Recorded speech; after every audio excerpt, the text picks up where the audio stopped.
Hello students, मैं अंकिता आपकी English educator स्वागत करती हूँ आपका मैग्नेट ब्रेन्स हिंदी पर, जहाँ आपको मिलता है high quality education with so many top courses. CBSE, UP, MP, Bihar, Rajasthan, Delhi board, class 6 से लेकर क्लास 12 तक के सभी स्टूडेंट्स के लिए ये सभी कोर्सेज अवेलेबल हैं और वो भी एकदम फ्री ऑफ कॉस्ट। यानी स्टूडेंट्स, आपको इनमें से किसी भी कोर्स में से किसी भी के लिए कुछ भी पे करने की ज़रूरत नहीं है। ये आपके लिए अवेलेबल है एकदम एब्सोल्युटली फ्री ऑफ कॉस्ट। इसके अलावा अगर आपको ई नोट्स या ई बुक्स चाहिए तो उनके लिए लिंक्स आपको मिल जाएंगे डिस्क्रिप्शन बॉक्स में। पहले जान लीजिए, जो ई नोट्स हैं वो अवेलेबल है एकदम ऑर्गेनाइज्ड फॉर्मेट में आपके लिए और बहुत सारे प्रैक्टिस सेट्स के साथ, जो आपके लिए बहुत ही ज़्यादा हेल्पफुल हो सकते हैं। अब ये आपको मिलेंगे कैसे, इसकी डिटेल आपको मिलेगी लिंक्स के थ्रू। दोनों ही ई नोट्स और ई बुक्स, इन दोनों की ही लिंक्स दी गई है डिस्क्रिप्शन बॉक्स में। जैसे ही आप उन पर क्लिक करेंगे आपको सारी जानकारी इजीली मिल जाएगी। इस इम्पॉर्टेंट इन्फॉर्मेशन के बाद अब हम बढ़ते हैं हमारे आज के टॉपिक पे, जो कि है आपका chapter we are not afraid to die if we can all be together. इस चैप्टर के NCERT सॉल्यूशंस, इसका एक्सप्लेनेशन और समरी हम ऑलरेडी कवर कर चुके हैं और अब देख लेते हैं कुछ क्वेश्चंस। तो चलिए स्टूडेंट्स, जल्दी से हम इस वीडियो को स्टार्ट करते हैं। जो सबसे पहला सेक्शन हम देख रहे हैं वो है अंडरस्टैंडिंग द टेक्स्ट, और जो सबसे पहला क्वेश्चन है वो है list the steps taken by the captain. अब ये कैप्टन कौन है? कैप्टन, जिसे हम नरेटर भी बोल सकते हैं, स्टोरी के नरेटर हैं ये। इसके अलावा कौन है? अ 37-year-old businessman who is a father of 2, यानी बच्चों के क्या नाम है? सुजैन और जोनाथन। सुजैन कितने साल की है? 7 साल, और जोनाथन है 6 साल का। इनकी वाइफ का नाम है मैरी, और ये लोग एक लंबा दुनिया का चक्कर काटने गए थे जहाज़ पे, यानी वॉयज के लिए इन्होंने अपनी एक जर्नी शुरू की थी, एक वॉयज शुरू की थी, राइट। अब जो पहला ही क्वेश्चन है वो क्या है? List the steps taken by the captain. ये दो सिचुएशंस आपको बताई गई हैं कि जब ये सिचुएशन हुई तब कैप्टन ने क्या किया और जब सेकंड वाली हुई तब क्या किया। तो पहली सिचुएशन क्या है? To protect the ship when rough weather began, यानी शुरुआत में तो इनकी जो जर्नी है वो बिल्कुल बढ़िया, अच्छे से बढ़िया रही थी, कोई समस्या ज़्यादा नहीं आई थी। लेकिन जब मौसम ख़राब होने लगा और काफ़ी रफ सा होने लगा, काफ़ी सख्त होने लगा इनकी तरफ, तो फिर हमारे कप्तान साहब ने क्या किया? Well, the narrator decided to slow down the ship to protect it from bad and stormy weather. He dropped the storm jib and lashed heavy mooring rope across the stern of the ship. यानी क्या किया? सबसे पहले जो ship की रफ्तार है वो कम करने की कोशिश करी। शिप की रफ्तार इसलिए कम करनी होती है स्टूडेंट्स कि जो वेव्स आ रही थी, लहर आ रही थी, इतनी ऊंची ऊंची और इतनी तेज़ रफ्तार से आ रही थी कि शिप के ऊपर उसके थपेड़े बहुत ज़ोर से पड़ रहे थे। ऊपर से अगर शिप भी ऐसे के अंदर बहुत ही फास्ट स्पीड में होगी तो बहुत ज़्यादा फोर्सफुली जब ये कनेक्ट होगा तो यानी शिप को ज़्यादा नुकसान हो सकता है और ऐसे में शिप टूट भी जाती है। तो इसीलिए इसमें शिप को धीरे करना ज़रूरी है। और धीरे करने के लिए इन्होंने क्या क्या किया? जितनी भी रस्से थे या जितनी भी मोटी मोटी रस्सियाँ जिसको कह सकते हैं, वो सब वो पीछे लेकर चले गए जहाज़ के, वहाँ पर जाके पटक दी, बहुत ज़्यादा वहाँ पर इकट्ठा कर दिया इन रस्सियों को और वहाँ पे ज़ोर ज़ोर से उन्हें पटकने की कोशिश की ताकि किसी तरीके से स्पीड जो है धीरे हो जाए। ये सारा प्रोसीजर उन्होंने कहाँ किया? जहाज़ के पिछले हिस्से में। अगले हिस्से में ये करना ठीक नहीं है, पिछले हिस्से में ये करने से स्पीड में कमी आती है। Then they double lashed everything, और फिर उन्होंने पूरी प्रक्रिया को दोबारा से ही किया, बार बार, इनफैक्ट दोहरा रहे थे बार बार ताकि स्पीड धीमे हो जाए। They carried their life raft drill, attached lifelines, donned life jackets and oilskins। यानी उन्होंने अभी क्या शुरू कर दिया था? उन्हें समझ में आ गया था कि ये इमरजेंसी सिचुएशन अब स्टार्ट होने लगी है, कभी भी कुछ भी हो सकता है, तो तैयार रहने में ही समझदारी है। तो इन्होंने क्या किया? सबसे पहले तो लाइफ राफ्ट ड्रिल, यानी हो सकता है, मतलब इस चीज़ के लिए तैयार हो गए कि हो सकता है जो जहाज़ पे दूसरी छोटी छोटी राफ्ट्स बंधी हुई हैं उनको खोल लें। अब ये कोई सिंपल गठान तो होती नहीं है कि अच्छा थोड़ी सी गठान है, एक गठान खींची तो खुल गया, नहीं। They are quite complicated and strong, ताकि वो उस पर बंधी रहें, राफ्ट जो है टिकी रहें जहाज़ के ऊपर। तो उसकी भी एक ट्रेनिंग होती है, एक प्रैक्टिस करनी पड़ती है, राइट। तो यही प्रैक्टिस वो कर रहे थे और इसकी उन्होंने शुरू कर दी थी कि कभी भी ज़रूरत पड़ सकती है। इसके अलावा उन्होंने स्टूडेंट्स क्या किया, लाइफ जैकेट्स भी पहन ली, तुरंत ही लाइफ जैकेट्स पहन ली कि इनकेस अगर वो पानी में गिर जाते हैं तो डूबे नहीं। और उन्होंने क्या किया, ऑयल स्किन्स भी पहन लिए। ऑयल स्किन्स क्या होते हैं, मोटा कपड़ा जिस पे ऑयल लगा होता है। क्या होता है, ऐसे कपड़े के आर पार पानी नहीं जाता, तो आर पार पानी नहीं जाएगा तो क्या होगा, आप डूबेंगे नहीं। तो अपने आप को प्रोटेक्ट करने के सारे इंतज़ाम जो हैं उन्होंने करना शुरू कर दिया था, क्योंकि समझ में आ गया था कि इमरजेंसी सिचुएशन है। एक अच्छा लीडर वही होता है जो समय पे सतर्क हो जाए। ऐसा नहीं कि अभी तो देखेंगे, अभी तो हिट ही तो कर रही है, कौन सी टूट ही गई है या कौन सी डूब ही गई है नाव। नाव के डूबने के बाद तैयारियां नहीं होती, पहले ही होती है। So he was undoubtedly a very good captain, I must say, right? चलिए यहाँ तक क्लियर है। अब हम नेक्स्ट सिचुएशन देखते हैं क्या है। To check the flooding of the water in the ship, यानी शिप के अंदर फ्लडिंग, यानी फ्लड का मतलब क्या होता है, बाढ़ आ जाना। तो यहाँ पर है कि इतनी ऊंची ऊंची उठकर लहरें आ रही थी तो पानी के जो है शिप में आकर गिरा था। उसके लिए उसने क्या किया, to check the flooding of the water, the narrator put waterproof hatch which covered the gaping holes. This diverted the water flow to the side. His hand pumps were, अब यहाँ पर उसने क्या किया, पानी भर गया था। अब पानी भर जाता है तो क्या है, एक तरीके से मान लीजिए कि अगर बाल्टी है, उस बाल्टी के अंदर अगर कहीं भी छेद हो जाता है तो सारा पानी बाहर चला जाएगा। लेकिन सेम ही बाल्टी को अगर छेद के साथ सेम ही बाल्टी को आप किसी नदी में डाल दें तो बाहर का पानी अंदर और अंदर का, भरी हुई बाल्टी को अगर आप नदी में डालें तो बाहर का पानी अंदर, अंदर का पानी बाहर, तो डूब जाएगी। खाली बाल्टी नहीं डूबती है, लेकिन छेद वाली बाल्टी, वो भी पानी भरी हुई थोड़ी बहुत, उसे डाल देंगे तो डूब जाएगी। सेम जहाज़ के साथ भी ऐसा ही तो होगा ना। तो ऐसे में क्या करना है, इसने जितने भी छेद हुए थे उस जहाज़ में उसे बंद कर दिया ताकि पानी जो है आर पार ना हो सके, पानी ना अंदर जा सके, अंदर का पानी बाहर ना जा सके, अदरवाइज़ जहाज़ डूब जाएगा। और फिर जितना भी पानी भरा हुआ था उसका इसने क्या किया, His hand pumps were blocked due to debris and his one electric pump was short circuited. अब एक्चुअली उन्होंने क्या किया था, उनके पास इलेक्ट्रिक पम्प्स और हैंड पम्प्स थे जिनकी सहायता से वो पानी बाहर निकाल सकते थे, निकाल भी रहे थे। लेकिन इलेक्ट्रिक पंप जो है वो शॉर्ट सर्किट की वजह से एकदम ख़राब हो गया, तो वो भी काम करना बंद कर दिया था। और जो हैंड पम्प्स हैं वो ब्लॉक हो गए थे। क्यों? क्योंकि जितनी भी लहरें उठकर आई थी उसके साथ समुद्र का कचरा भी आ गया था और वो कचरा इन पंप्स के अंदर फंस गया था, जिसकी वजह से हैंड पम्प्स प्रॉपरली काम ही नहीं कर पा रहे थे। तो इस वजह से उनके दोनों हैंड पम्प्स जो हैं और जो इलेक्ट्रिक पंप है वो ख़राब हो गए थे। But he found a hand pump and a spare electric pump. He connected the electric pump to the out pipe and started it. अब यहाँ क्या किया, इनके पास जो स्पेयर हैंड पम्प्स और इलेक्ट्रिक पम्प्स रखे हुए थे वो इन्होंने इस्तेमाल करे। तो यानी इन्होंने दोनों हैंड पम्प्स को और इलेक्ट्रिक पम्प्स को इस्तेमाल करके सारा पानी जो भरा हुआ था उसे बाहर फेंकने की कोशिश करी और लगभग सारा का सारा पानी जहाज़ से बाहर निकाल भी दिया था। बहुत कम पानी ही आखिर में बचा था। यानी जहाज़ को बचाए रखने की, अपने परिवार को, खुद को, अपने क्रू मैन को बचाए रखने की सारी कोशिश इन्होंने की। लास्ट तक थके नहीं, हार नहीं मानी। राइट स्टूडेंट्स, यहाँ तक अच्छे से समझ में आया? क्या हम अब आगे बढ़ें? नेक्स्ट क्वेश्चन है, describe the mental condition of the voyagers on 4th and 5th January. Students, ये मैंने आपको एक्सप्लेनेशन के दौरान भी बताया था, डेट्स ज़रूर याद रखिएगा, ख़ास तौर से 2 तारीख से लेकर 5 जनवरी तक की डेट, क्योंकि यहाँ पर 2 तारीख को ही जो मेजर वेव आई थी सबसे पहली, तभी आई थी, राइट, जो नुकसान होने लगा था। बट 4 और 5 जनवरी सबसे ख़तरनाक दिन थे। तो अभी सारे वॉयजर कौन, जो वॉयज कर रहे हैं। ट्रैवलर कौन होते हैं, जो ट्रैवल करते हैं, यात्रा करते हैं। वॉयजर भी क्या है, वॉयज भी क्या होती है, यात्रा ही होती है, लेकिन पानी की यात्रा। तो जो पानी के यात्री हैं उन्हें वॉयजर कहा जाता है। तो क्या हुआ था 4th and 5th जनवरी को? On January 4, the voyagers felt relieved as they were continuously pumping out water for the past 36 hours and only a few centimeters of water was left. अभी जो पानी बाहर निकाल रहे थे ना, तो इनको 36 घंटों से, यानी लगभग 1.5 दिन से ये लोग लगातार सारे के सारे लोग पानी जहाज़ से बाहर निकाल रहे थे। बस बहुत ही कम पानी जो है अब बचा हुआ था। They had their first meal in 2 days. Mary found some corned beef and cracker biscuit.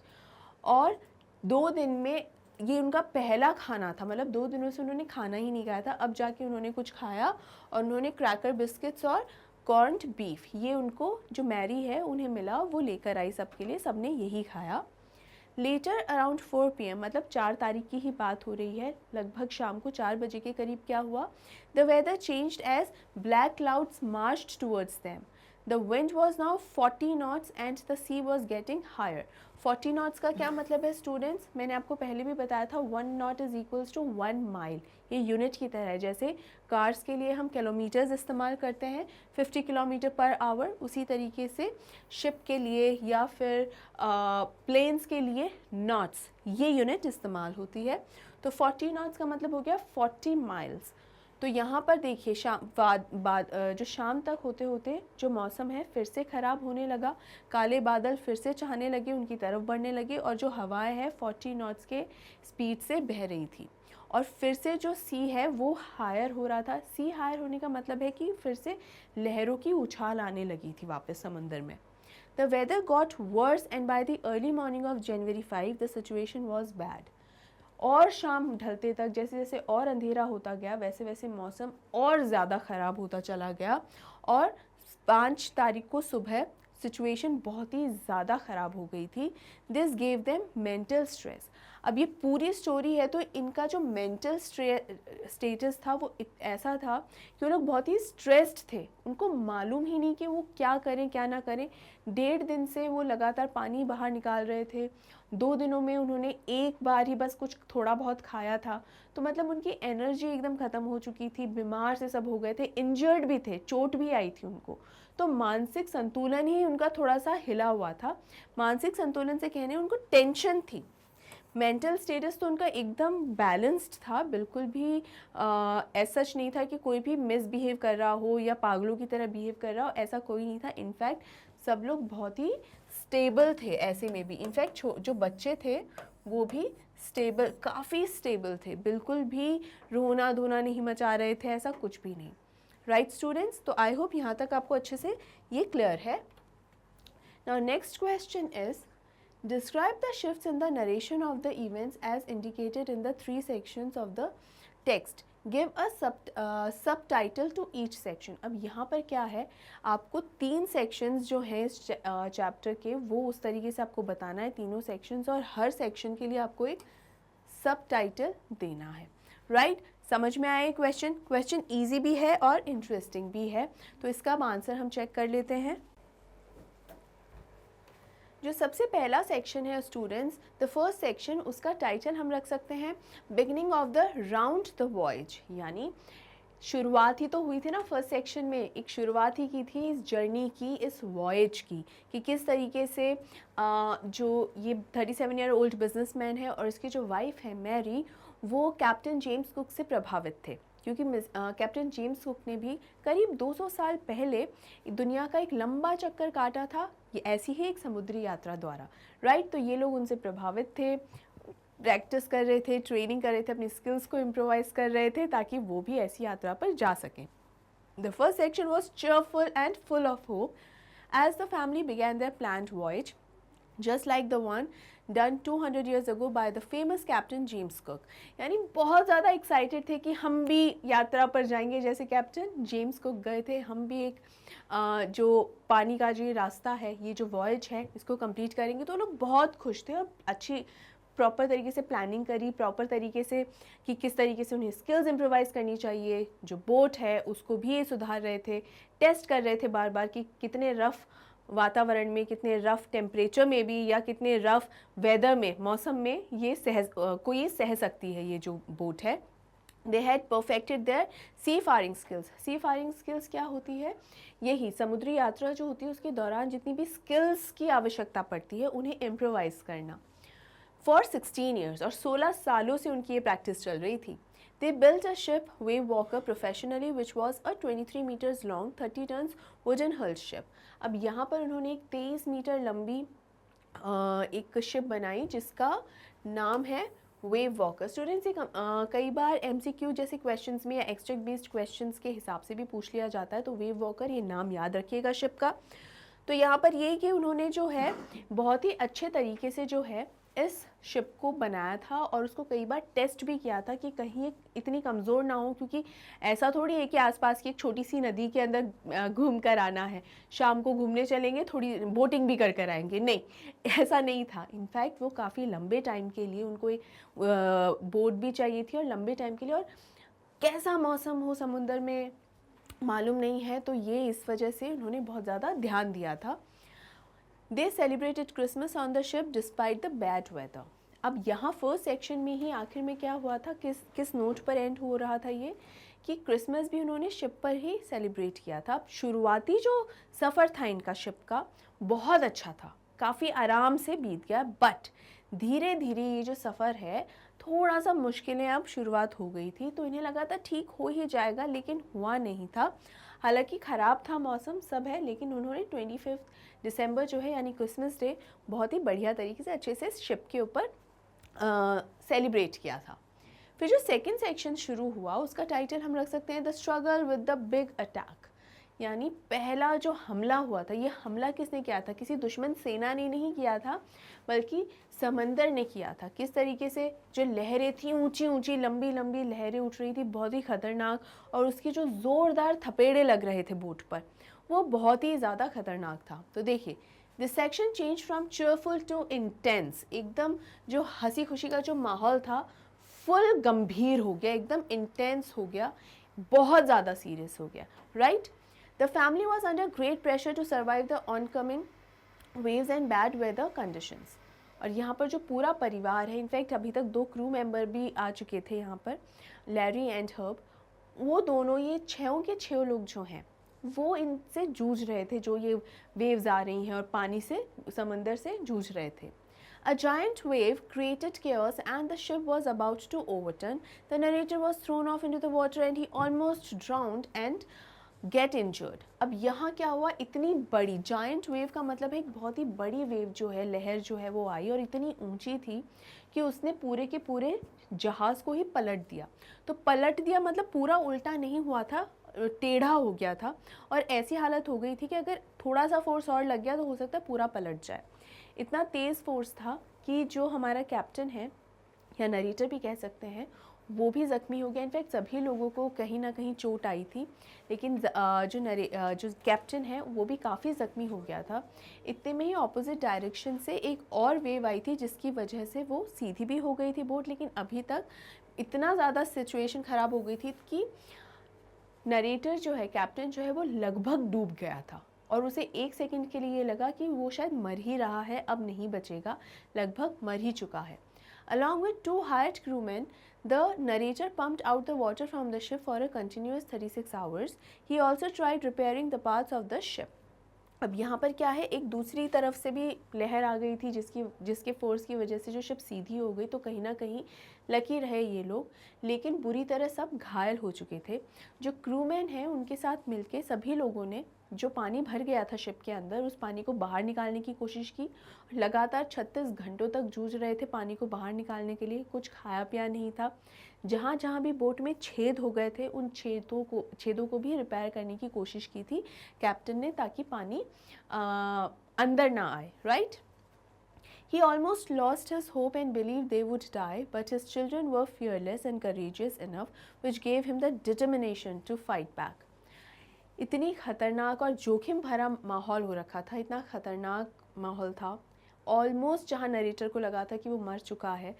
ऐसी सिचुएशन के अंदर कोई भी इंसान थक हार जाता है और उम्मीद की किरण जो है वो ढलने लगती है।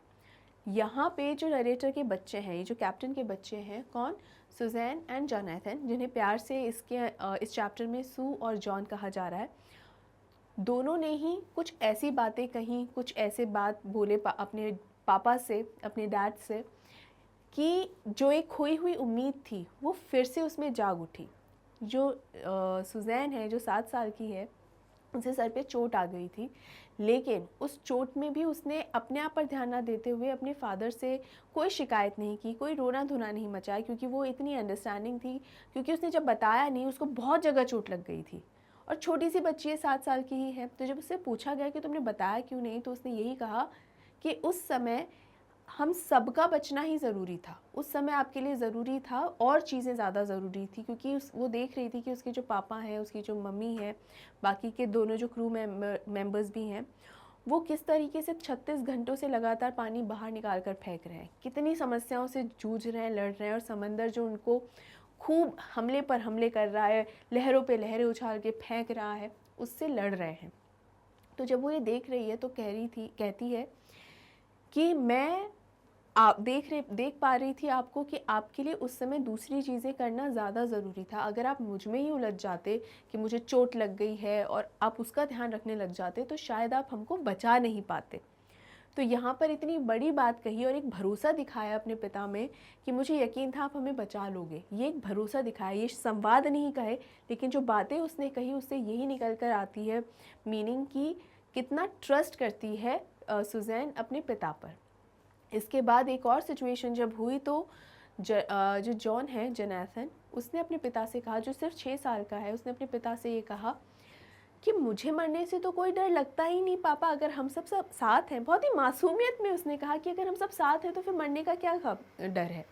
असली डर होता है कि कहीं मैं आपको ना खो दूँ या आप मुझे ना खो दें, और ये बिल्कुल सच है। लेकिन जब हम लोग सब साथ होते हैं तो फिर मरने का कोई डर नहीं होता है, राइट। इन दोनों बच्चों की बात सुनकर इस पिता के अंदर, जो ऑलमोस्ट हारा हुआ महसूस कर रहा था अपने आप को और ऑलमोस्ट मान चुका था कि अब हम नहीं बचेंगे, उसके अंदर एक नई उम्मीद जाग उठी। क्या होगा कल वो नहीं पता, लेकिन बचने की पूरी कोशिश करेंगे और बचाने की पूरी कोशिश करेंगे। और ये नई डिटर्मिनेशन के साथ जो है हमारे कैप्टन साहब निकल पड़े अपनी फाइट जारी रखने समंदर के साथ, right. Then comes the third section, और हम इसे विक्ट्री का नाम दे सकते हैं क्योंकि इसमें इनकी जीत ही हुई थी और इन्होंने समंदर को हरा दिया था। कैसे? With the support of his children, the narrator kept trying to save the ship in order to reach the 2 small islands, Amsterdam. They finally reached, ये scientific base था, अगर आपको याद हो मैंने आपको बताया था, it was a scientific base. They finally reached their destination and got help from the inhabitants of the island. His son called him the best daddy and the best captain. अब यहाँ पर किसी भी तरीके से मेहनत करके एक ख़राब से कंपस के साथ, एक सेक्सटेंट डिवाइस जो है उसके साथ, मैप्स, चार्ट्स, सारी डिग्रीज कैलकुलेट करके, जितना अपना सारी मेहनत के साथ जो है इस कैप्टन ने, इस पिता ने अपनी पूरी जान लगा दी डिग्रीज कैलकुलेट करने में, डायरेक्शन पता करने में कि ये जो एम्स्टर्डम, ये जो आइलैंड है, ये जो द्वीप है, ये किस दिशा में है। क्योंकि इस समय सबसे नज़दीक यही, इनकी शिप से सबसे नज़दीक यही 2 आइलैंड्स थे छोटे छोटे, और ये जो आइलैंड्स हैं यहाँ तक ही इनकी जो शिप है पहुँच सकती थी। ये जा रहे थे ऑस्ट्रेलिया, लेकिन वहाँ तक पहुँच नहीं सकती थी, ये बहुत ही बुरी हालत हो चुकी थी शिप की। तो यहाँ तक ही पहुँच सकती थी। इसने कैलकुलेट तो कर लिया, लेकिन ये श्योर नहीं था कि पहुँच पाएंगे या नहीं, क्योंकि शिप की हालत बहुत ख़राब थी। दूसरा, एक ख़राब कंपस जो पूरी तरीके से एकदम एग्जैक्ट आंसर नहीं देता है, थोड़ा सा हिला हुआ ही आंसर देता है, उसके साथ उसने ये सारी कैलकुलेशंस की थी। तो ये श्योर नहीं था कि हम सही दिशा में भी हैं कि नहीं है। तो ऑल्दो ये उम्मीद खो चुका था, लेकिन फिर भी इसने पूरा हौसला बनाए रखा, और अंत में हुआ ये कि ये बिल्कुल यहाँ पर पहुँच गया। और यहाँ पे कुछ जो लोग थे उनकी सहायता से ये लोग उतरे, वहाँ पर उस आइलैंड पे उतरे, और इसी बात पे चूँकि उनकी जान बच गई थी सभी की, तो जो जॉन है, जोनाथन, उसने खुशी से गले लगाकर अपने डैडी से कहा that you are the best daddy, आप दुनिया के सबसे अच्छे पिता हैं और दुनिया के सबसे अच्छे कैप्टन भी हैं, राइट स्टूडेंट्स। तो देखा जाए तो इनकी विक्ट्री, विजय ही हुई। तो ये बहुत खुश थे सभी लोग, और ये एक स्टोरी का बहुत ही अच्छा और बहुत प्यारा और बहुत हैप्पी एंड हुआ, राइट। आई होप आपको ये एक्सप्लेनेशन अच्छे से क्लियर है। आगे बढ़ते हैं। जो नेक्स्ट क्वेश्चन है वो है टॉकिंग अबाउट द टेक्स्ट से। पहला क्वेश्चन है, what difference did you notice between the reaction of the adults and the children when faced with danger. यहाँ पे 4 एडल्ट्स थे, यानी 4 बड़े लोग थे समझदार, और 2 बच्चे थे। जब खतरा मंडराया तो इन दोनों के ही एटीट्यूड में क्या डिफरेंस था, यानी इन दोनों का जो रिएक्शन था, 4 बड़े लोग, 2 छोटे बच्चे, इनका क्या रिएक्शन था उस खतरे को देख के। There was a huge difference between the reaction of the adult and the children. बहुत ज़्यादा अंतर था। क्या था? The adult lose their hope at the end and wait for their fate of death. On the other hand the children were hopeful and gave the narrator moral support.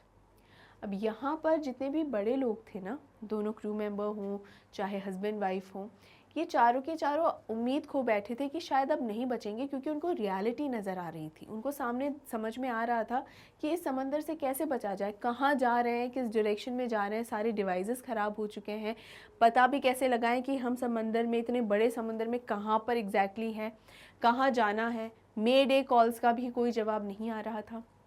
May day calls क्या होते हैं ज़रूर से ज़रूर मुझे बताइए comment section में comment करके। मे डे कॉल्स मैंने आपको अच्छे से समझाया है स्टूडेंट्स, तो कोई मे डे कॉल्स का भी जवाब नहीं दे रहा था।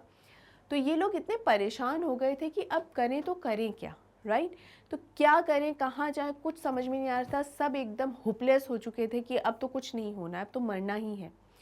वहीं दूसरी तरफ बच्चों ने उम्मीद नहीं खोई थी। इनफैक्ट उन्हें अभी भी अपने पिता में, अपनी माँ में विश्वास था, और यही जो मॉरल सपोर्ट एक था वो उन्होंने अपने पेरेंट्स में दिखाया, ख़ास तौर से अपने पिता में दिखाया कि बिल्कुल हम बच सकते हैं और हम साथ हैं। अगर मर भी गए तो क्या होगा, कोई बात नहीं, इस वक्त आपके लिए मैं नहीं, सब बाकी चीज़ें ज़्यादा ज़रूरी हैं, तो आप मुझ पर ध्यान देंगे तो बाकी चीज़ों पे ध्यान कैसे देंगे। बच्चों ने इतना पॉजिटिव और अच्छा एटीट्यूड रखा जिसकी वजह से नरेटर जो है, ये जो कैप्टन है, उसके अंदर एक नई उम्मीद की किरण जागी थी। With the support of his children, Jonathan and Suzanne, he decided to make it to the island at any cost. The children showed maturity. मतलब ऐसे टाइम पे इन बच्चों ने समझदारी दिखाई कि उन्होंने अपने पिता को हताश नहीं रहने दिया, उन्हें और ज़्यादा सपोर्ट किया, और उन्हीं के सपोर्ट से एक इनकरेजमेंट मिली नरेटर को, और उसने ये दृढ़ निश्चय कर लिया कि किसी भी कीमत पर मुझे इस समुंदर से, इस हालात से बचना है, अपने बच्चों को बचाना है और एल एम्स्टरडैम तक पहुंचना है, उन द्वीपों तक पहुंचना है। His son expressed courage as to how he wasn't afraid to die if they all were together. His daughter made him a card expressing her love and affection towards her parents and wrote a beautiful message. यहाँ पर किस तरीके से encourage किया था? जो Jonathan है उसने अपने पिता से, मतलब उसने एक जोश दिखाया कि मैं मरने से नहीं डरता, तो आप मुझे लेकर डर क्यों रहे हैं कि मैं डर रहा हूँ या कुछ, मुझे लेकर घबराइए मत, मैं तो मरने से डर ही नहीं रहा, क्योंकि मुझे आप लोग मेरे साथ हो। तो अगर हम सब साथ में हैं, अगर हमें कुछ हो भी गया, अगर हम सब साथ में हैं, तो डरने की कोई बात नहीं है। तो जब इसके पिता ने देखा कि जोनाथन डर नहीं रहा है, तो ये एक स्ट्रेंथ थी पिता को, तो इसी स्ट्रेंथ को ध्यान में रखते हुए वो आगे बढ़ा। इसके अलावा जो सुजैन है, वो उससे चोट तो लगी गई थी, इसके अलावा उसने एक बहुत ही प्यारा सा ग्रीटिंग कार्ड बनाया था अपने मम्मी पापा के लिए। मम्मी पापा की एक ड्राइंग सी भी बनाई थी उस कार्ड के ऊपर, कहा that you are the best people in my life, मेरी दुनिया के सबसे अच्छे लोग हो आप। मतलब अभी भी इनका जो भरोसा है अपने माँ बाप में, वो वैसा का वैसा बना हुआ है, ज़रा भी टस से मस नहीं हुआ। वरना हो सकता था कि ये चूँकि बच्चे हैं तो बिल्कुल इमेच्योर बिहेव कर सकते थे कि क्यों लाए आप हमें इस जहाज़ पे, हम छुट्टियां मनाने कहीं घूमने जा सकते थे, क्यों आप हमें ऐसी मुसीबत में डाल दिया, हमें लग गई है, हमें दर्द हो रहा है, रोना धोना भी मचा सकते थे, लेकिन ऐसा उन्होंने कुछ भी नहीं किया। She was injured still, she didn't let it become a hurdle for her parents who were trying to save the ship. Although Suzanne को बहुत चोट लगी थी, वो ज़ख्मी थी, लेकिन उसके बावजूद भी उसने अपनी जो चोटें हैं, उन चोटों की वजह से अपने मम्मी पापा को बिल्कुल डिस्टर्ब नहीं होने दिया। उसने बिल्कुल हाईलाइट नहीं होने दिया कि वो इंजर्ड है, ज़ख्मी है, बुरी तरह घायल है। इनफैक्ट उसको इतनी चोट लगी थी कि बाद में उससे कुछ सर्जरीज से भी गुजरना पड़ा था। 6 माइनर ऑपरेशंस उसके हुए थे, क्योंकि क्लॉटिंग हो गई थी माथे में, सर पे जहाँ चोट लगी थी क्लॉटिंग वहाँ हो गई थी, तो ऑपरेशंस हुए थे। तो छोटी मोटी चोट तो नहीं ही होगी, फिर भी उसने उन चोटों को अपनी मम्मी पापा के सामने मुसीबत नहीं बनने दिया कि मेरे पर ध्यान रखो, क्योंकि वो लोग पूरी शिप को बचाने की कोशिश कर रहे थे।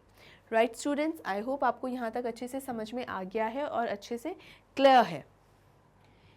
Next question, how does the story suggest that optimism helps to endure the direst stress? इसका क्या मतलब है? बेसिकली endure का मतलब क्या होता है? एक तरीके से सहना या समझना, समझ कि किसी चीज़ को बर्दाश्त किए जाना। तो डायरेस्ट स्ट्रेस का क्या मतलब हुआ यहाँ पर कि how does the story suggest that optimism यानी पॉजिटिविटी। पॉजिटिविटी क्यों रखनी चाहिए कि कितना भी घमासान परेशानी क्यों ना हो, चाहे कितनी भी घमासान परेशानी हो, अगर आप पॉजिटिव हैं तो आप में उस घमासान परेशानी को भी समझने की या उसको सहने की, उसका सामना करने की शक्ति आ जाती है, राइट। तो ये आपका किस तरीके से आपका आंसर होगा? Optimism is the determination to overcome any challenges. जब हम पॉजिटिव रहते हैं, ऑप्टिमिज्म का मतलब क्या होता है? सकारात्मकता बेसिकली, कि अगर हम सकारात्मक रहते हैं तो किसी भी तरीके का कोई चैलेंज हमारे सामने आता है, कैसी भी प्रॉब्लम हमारे सामने आती है, हम उससे उभर सकते हैं। क्योंकि नेगेटिविटी क्या होती है? हमें सिर्फ ख़राब ही सोचने पे मजबूर करती है, हमारा दिमाग प्रॉपर्ली काम नहीं कर पाता। लेकिन जब हम पॉजिटिव एटीट्यूड के साथ किसी प्रॉब्लम का सामना करते हैं तो ऐसा नहीं कि प्रॉब्लम अब खुद ब खुद सुलझ जाएगी कि अच्छा मैं पॉजिटिविटी के सामने आ गई अब तो मैं सुलझ जाती हूँ। नहीं, ऐसा नहीं होता। क्या होता है कि जब आप किसी नेगेटिविटी को नेगेटिव एटीट्यूड के साथ किसी प्रॉब्लम को फेस करते हो तो आप आधे तो उसी वक्त हार जाते हो। वहीं जब आप पॉजिटिव होते हो, आपका दिमाग अगर काम रहता है, रिलैक्स रहता है, तो आप उस प्रॉब्लम का सोल्यूशन ढूंढ पाते हो। आप ये समझ पाते हो कि अच्छा ऐसा हो गया है तो अब मुझे इसके बाद क्या करना है, किस तरीके से उसको सुलझाना है, राइट स्टूडेंट्स। तो बेसिकली इसके बारे में ये बात हो रही है। Without optimism, it is impossible to face difficulties and solve problems. The family fought with the sea with great optimism and determination, which ultimately saved them. यानी यहाँ पे जो अगर सकारात्मकता नहीं होगी तो किसी भी समस्या का सामना करना, आप चाहे सामना करने नहीं भी जाओगे तो भी हार जाओगे। तो बेहतर है कि आप किसी भी प्रॉब्लम का सामना कर रहे हो तो सकारात्मक रवैये के साथ करो ताकि आपकी जीत निश्चित हो जाए। यहाँ पे जो फैमिली है, जो परिवार है, उसने इस समुंदर का जो पूरा जो लड़ाई की, फ़ाइट करी, यानी अपने आप को बचाने की जो पूरी कोशिश करी, फुल डिटर्मिनेशन के साथ, फुल कॉन्फिडेंस के साथ और फुल ऑप्टिमिज्म के साथ की। अब यहाँ मैं ये नहीं कह रही कि जो लोग समंदर में डूब जाते हैं उन्होंने बिल्कुल डिटर्मिनेशन नहीं दिखाया हो, ये बात नहीं है। हम किसी सिचुएशन से हारते हैं या जीतते हैं वो हमारे कंट्रोल में कभी नहीं रह सकता स्टूडेंट्स। लेकिन जब हम प्रॉब्लम्स का सामना करते हैं, जैसे कि इस परिवार ने समुद्र में ये सामना किया, तो अगर वो हार जाते ना तो उनका सर्वाइवल ही ख़त्म हो जाता, मतलब 100% उम्मीद ख़त्म हो जाती कि वो बच सकेंगे। तो आपको ट्राई इसलिए करना होता है कि एटलीस्ट कुछ चांसेस तो बने कि शायद आप बच जाओ। समंदर से कोई इंसान लड़ नहीं सकता, उसकी इतनी हैसियत नहीं कि समंदर से लड़ जाए और फिर जीत जाए, लेकिन फिर भी फाइट करना ज़रूरी होता है आगे बढ़ने के लिए, क्योंकि आपको नहीं पता कि कब वो एक सिंगल मौका आता है जब आप अपनी लाइफ को बचा सकते हो। समंदर इंसान से स्ट्रॉन्ग ही होता है, पावरफुल ही होता है, लेकिन अगर ये लोग अपने आप को बचाने की उम्मीद छोड़ देते तो शायद ये अपने आप जो एफ़र्ट लगा रहे थे वो एफ़र्ट नहीं लगाते, जो कैलकुलेशंस की एफ़र्ट लगाई जा रही थी वो एफ़र्ट शायद नहीं लगाई जाती। तो इनके पास जो मौका आया खुद को बचाने का, उस मौके का वो फ़ायदा नहीं उठा पाते। वही हमको देखना होता है। तो कभी भी ये सोच कर ना चले कि सामने वाला अगर हमसे ज़्यादा पावरफुल है तो हम ट्राई भी ना करें। नहीं, ट्राई हमेशा करनी चाहिए कि कब वो एक मौका आए और कब हम उस एक मौके के अंदर ही उसका फ़ायदा उठा लें। Right students, so never set back. Right, आगे बढ़ते हैं। Again and again on being attacked by the sea, they didn't stop trying, which helped them get to the shore of the Ella Amsterdam Island. मतलब भले बार बार जो है समंदर उनकी परीक्षा ही ले रहा था, कभी लहरें उठकर आ रही थी, कभी कुछ, तो ये सारी जो चीज़ें हैं, लेकिन उन्होंने फिर भी उससे लड़ना, अपने आप को बचाए रखना, उससे जो जूझ रहे थे उसे छोड़ा नहीं, रुके नहीं। कहीं अगर कभी हेजिटेट हुए भी, कभी जब इनको लगा भी, हताश हो रहे थे, तो बच्चों ने वहाँ पर आकर सपोर्ट किया, तो फिर से एक डिटर्मिनेशन आ गई। और जब हम पॉजिटिव रहते हैं ना, तो भले ही हम हार जाओ लेकिन तकलीफ़ और दुख नहीं होता ऐसे में। पॉजिटिव बने रहने से पूरी सिचुएशन ऐसा लगती है कि हमारे कंट्रोल में है, काबू में है, तो इसलिए वो नेगेटिविटी नहीं आती। अपने फैमिली के साथ जितना कनेक्ट ये इस वॉयज में हो पाया था, उतना कनेक्ट क्या पहले कभी था, या जितना जो लेवल का कनेक्शन इसने इस वॉयज, ये जो नरेटर है इस नरेटर ने अपने बच्चों के साथ, अपनी वाइफ के साथ जो लेवल ऑफ कनेक्शन, जो लेवल ऑफ इमोशन फील किया होगा, वो शायद इसके पहले कभी फील नहीं किया होगा, क्योंकि ये पॉजिटिविटी ने ये एहसास दिला दिया कि हम सब एक दूसरे से किस हद तक प्यार करते हैं और कितना ज़्यादा मेरे बच्चे मेरे ऊपर भरोसा करते हैं। राइट? आगे बढ़ते हैं। When the son of the narrator told him, we aren't afraid of dying if we can all be together, you and mummy, Sue and I.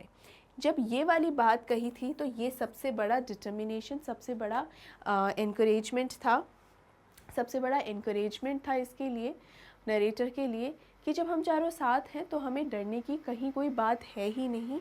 आप और मैं, मम्मी और सू कौन है? सुजैन। तो हम अगर साथ हैं तो मुझे कोई डर नहीं है। This showed the maturity of the children and how they played an important role in motivating the narrator who had almost lost hope.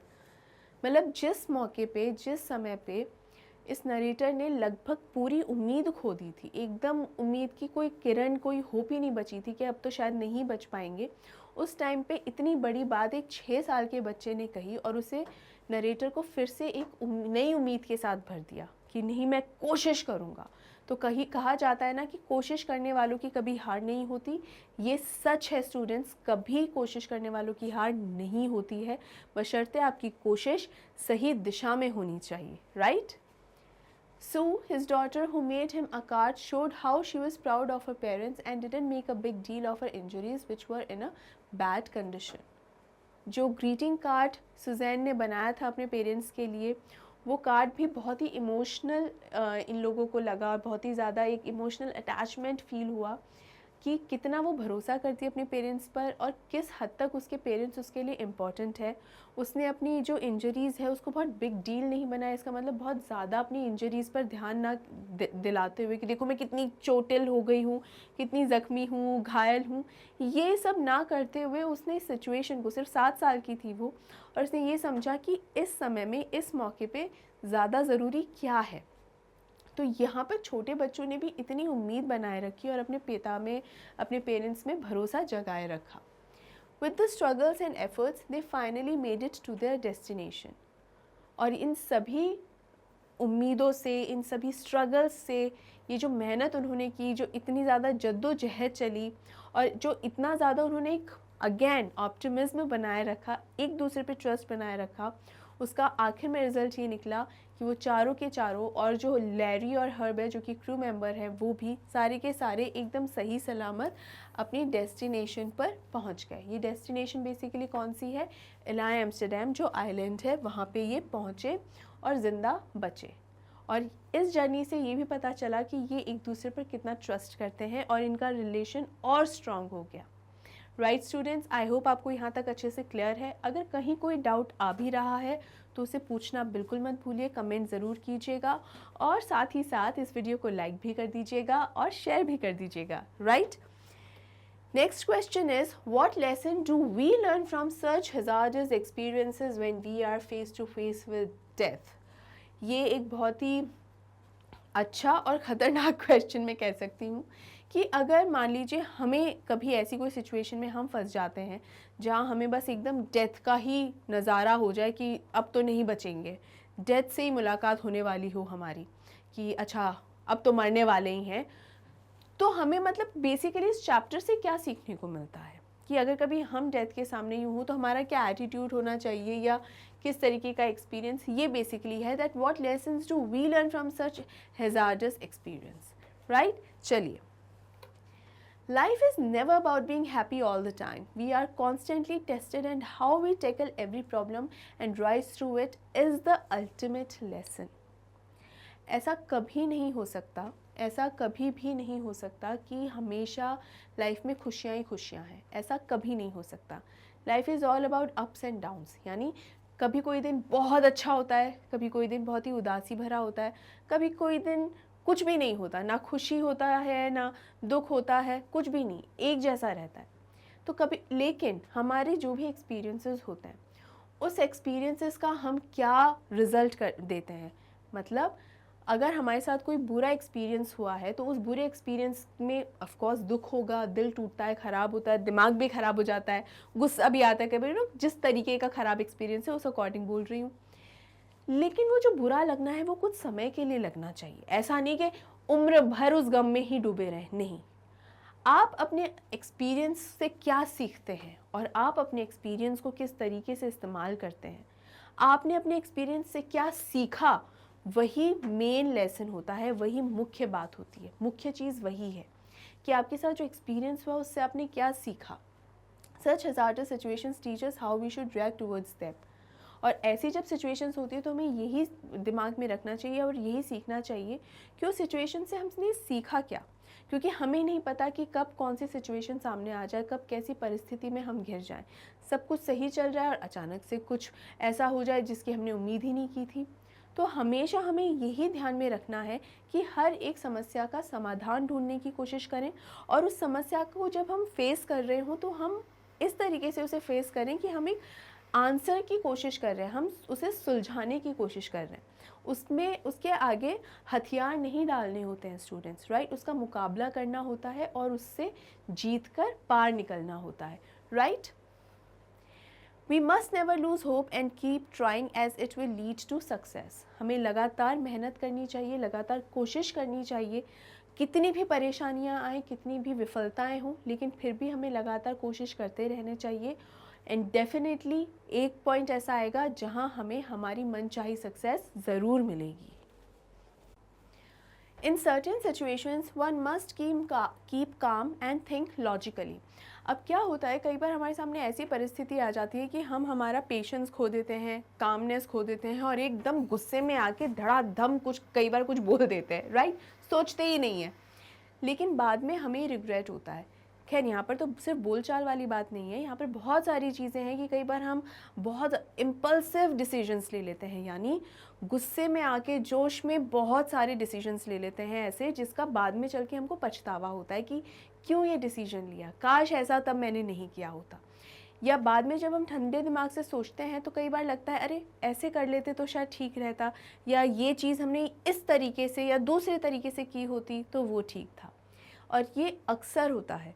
तो अगर हमें इसको अवॉइड करना है तो सबसे ज़्यादा ज़रूरी है कि उस सिचुएशन में हमें काम रहना है जब प्रॉब्लम का सामना कर रहे हों।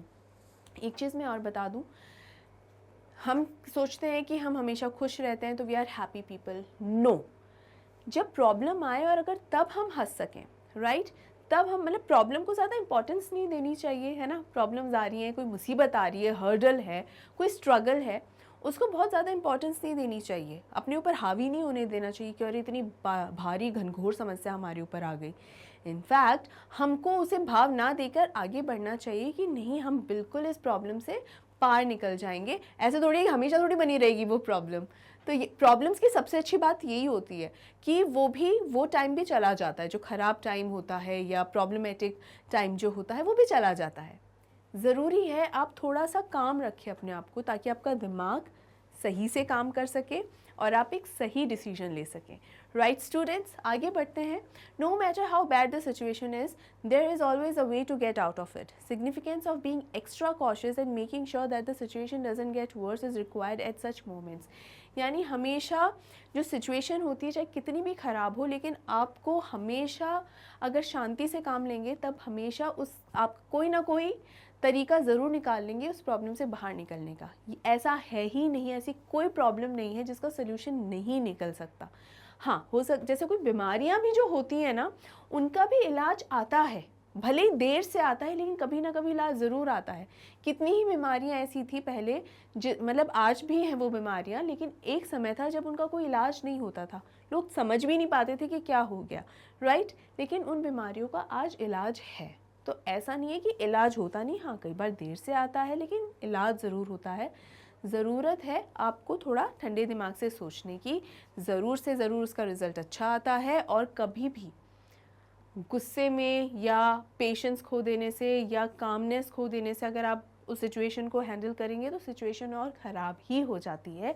जैसे कि इस चैप्टर से भी हम सीखते हैं कि अगर कोई भी हबड़ तबड़ में काम करता है तो डिसीजन सही नहीं ले पाता। कैप्टन जो हैं, जब हैंड पम्प्स या इलेक्ट्रिक पम्प जब ख़राब हो गए थे, इलेक्ट्रिक पम्प तो शॉर्ट सर्किट हो गया था, तो उस टाइम पे उसने हबड़ तबड़ नहीं मचाई कि अरे अब क्या होगा, अब तो पानी में हम डूब ही जाएंगे, अब तो क्या नहीं। फिर भी वो काम रहा और उसको ध्यान आया कि उसके पास एक्स्ट्रा पम्प्स भी रखे हैं और उसे वो इस्तेमाल कर सका। तो उसी वक्त डिसीजन लेना, इतनी परेशानी है लेकिन फिर भी सभी छेदों को उसने भरा, जितने भी छेद हो चुके थे बोट में उन सबको उसने रिपेयर किया। यानी उसने हार मानी ही नहीं और वो प्रॉब्लम्स का सॉल्यूशन ढूंढता चला गया, सॉल्व करता चला गया। कहीं हताश होने भी लगा तो उसकी फैमिली ने, उसके बच्चों ने उसे सपोर्ट कर दिया। तो थ्रू आउट उनकी जो एनकरेजमेंट और डिटर्मिनेशन थी कभी भी कम हुई ही नहीं, ख़त्म ही नहीं हुई और आखिर में उन्हें सक्सेस मिली। राइट स्टूडेंट्स, तो लाइफ इस तरीके से टेस्ट करती रहती है, हमें उसमें पास होना है। राइट, आगे बढ़ते हैं। Why do you think people undertake such adventurous expeditions in spite of the risk involved? यानी बेसिकली पूछा जा रहा है कि ये जो वॉयज है ये कितनी रिस्की है और जो सदर्न इंडियन ओशन है सब जानते हैं सबसे रफेस्ट रूट है। ऐसा नहीं कि वहाँ जाने के बाद ही किसी को पता चल पाता है, हाँ जब तक पहला व्यक्ति नहीं गया होगा तब तक तो नहीं पता चला होगा, लेकिन आज के दिन आप और मैं तो अब जानते हैं ना कि सबसे ख़तरनाक रूट है। उसके बावजूद भी लोगों को इतना रिस्क टेकिंग चीज़ें करने में मज़ा क्यों आता है, वो क्यों इतना इंटरेस्टेड रहते हैं कि पता है कि जान का जोखिम है, लाइफ भी जा सकती है, फिर भी वो काम करते हैं। ऐसा क्यों होता है? The willingness to accept challenge, ये जो एक चाहत होती है ना कि हाँ मैं ये चैलेंज लूँगी या ये चैलेंज लूँगा, ये एक किस्म का जोश भर देती है इंसान में और बहुत से लोगों को ये बहुत पसंद आता है। So the willingness to accept challenges drives people to take such adventurous expeditions in spite of the risk involved. कि चाहे रिस्की है लेकिन जैसे ये तो चलो बहुत बड़ी बात हो गई, लेकिन जैसे रोलर कोस्टर्स हैं, अगर आप कभी रोलर कोस्टर में बैठे हैं या जाइंट व्हील पर भी, जो जाइंट व्हील जैसे गोल गोल घूमता है ना, मेलों में बहुत लगता है, कई लोग बहुत डरते हैं लेकिन फिर वो ऊपर जाता है और जो पहला सर्कल होता है ना, तो पहला सर्कल जब ऊपर से आप नीचे आ रहे होते हो तो सांस ऊपर रह जाती है, ऐसा लगता है कि दिल ऊपर रह गया है और आपका शरीर नीचे बस आ गया है, ऐसा कई बार लगता है। बट वो एक जो फीलिंग होती है वो थ्रिल होता है। तो ये थ्रिल चाहे झूले पर बैठने का हो, चाहे जाइंट व्हील है या रोलर कोस्टर है, रोलर कोस्टर का भी यही रहता है, इतना फास्ट होता है, एकदम ऊपर जाएगा और फिर ज़ोप से नीचे आएगा और वो जो एक फीलिंग होती है, वो जो रफ्तार एक होती है, वो अलग ही एक क्रेज़ करती है, एक अलग ही फील देती है, ये एक थ्रिल होता है। वही थ्रिल बहुत से लोगों को बहुत ज़्यादा पसंद है और ऐसा थ्रिल जिसमें जान का जोखिम हो वो तो टॉप नॉच लेवल का होता है फिर। तो इस तरीके के जो चैलेंजेस होते हैं उसको, चैलेंज को एक्सेप्ट करना या ये कहें कि उस चैलेंज को चैलेंज करने में कई लोगों को बहुत मज़ा आता है, बहुत पसंद आता है। People like to try different elements of nature and some do it as a passion. Surely people already know of the risks involved in such activities, but still they do not hesitate to try it out. अब लोगों को जो प्रकृति में अलग अलग चीज़ें, जैसे कई लोगों को झरनों पर जाने का बहुत शौक़ होता है, हाई क्लिफ्स पर जाने का बहुत शौक़ होता है, माउंटेन्स पे चढ़ने का मुश्किल, जैसे माउंट एवरेस्ट। आज के दिन हम इतनी बार माउंट एवरेस्ट के बारे में सुन चुके हैं कि बहुत कॉमन सा लगता है, आम लगता है, लेकिन चाहे कितना भी कॉमन लगे, आम लगे, माउंट एवरेस्ट पे चढ़ना क्या आसान है? बिल्कुल नहीं, बहुत बहुत मुश्किल है और आखिरी के 100 मीटर की चढ़ाई तो बहुत ही ज़्यादा मुश्किल रहती है, लेकिन लोग वहाँ जाते हैं। ये एक थ्रिल है और एक अचीवमेंट फील होता है वहाँ पे जाके और सम्मान मिलता है, राष्ट्रीय पुरस्कार मिलता है कि वहाँ जाके जैसे अगर भारत का कोई व्यक्ति गया है, जैसे संतोष यादव, वो वहाँ पर पहुँची तो उन्हें भारतीय पुरस्कार से सम्मानित किया गया और भारतीय सम्मान मिला उन्हें पूरी दुनिया में। तो इसका मतलब ये नहीं है कि ये करना गलत है, नो, ये एक तरीके से बहुत सारी ऐसी चीज़ें हैं जिसमें बहुत ज़्यादा रिस्क इन्वॉल्व रहती है, लेकिन लोगों को करना पसंद है। प्रकृति की बहुत सारी चीज़ों को एक्सप्लोर करना, नेचर एक्सप्लोर करना लोगों को बहुत पसंद आता है। तो इसीलिए भले उसमें रिस्क इन्वॉल्व हो, भले उसमें कितना भी ख़तरा क्यों ना हो, लेकिन उस खतरे का मुकाबला करना, उस खतरे को फेस करना बहुत से लोगों को बहुत ज़्यादा पसंद आता है और यही कारण है कि ये रिस्क इन्वॉल्व चीज़ें करने में लोग पीछे नहीं हटते, बिल्कुल भी नहीं झिझकते। आई होप स्टूडेंट्स अच्छे से आपको ये भी क्लियर हो गया है। अब हम आगे बढ़ते हैं और हम आ गए हैं थिंकिंग अबाउट द लैंग्वेज, यानी लैंग्वेज पोर्शन की तरफ। और जो फर्स्ट क्वेश्चन है वो है, We have come across words like gale and storm in the account. Here are two more words for storm: typhoon, cyclone. How many words does your language have for storm? अब यहाँ students your language का पूछा है, यानी ऐसा नहीं कि English में आपको इसका सिनोनिम, स्टॉर्म के सिनोनिम्स बताने हैं बेसिकली, लेकिन इंग्लिश में नहीं, आपके लैंग्वेज में। तो जैसे अगर मैं अपनी भाषा कहूँ तो हिंदी भाषा, जैसे स्टॉर्म का यहाँ पर टाइफून भी है, साइक्लोन भी है, तो यहाँ हिंदी में क्या क्या कह सकते हैं? तूफ़ान कह सकते हैं, आंधी कह सकते हैं, राइट? कहते हैं ना आंधी तूफ़ान आ रहा है। कुछ इलाकों में, हिंदी भाषा की ही मैं बात कर रही हूँ, कुछ इलाकों में आंधड़ भी कहा जाता है, राइट?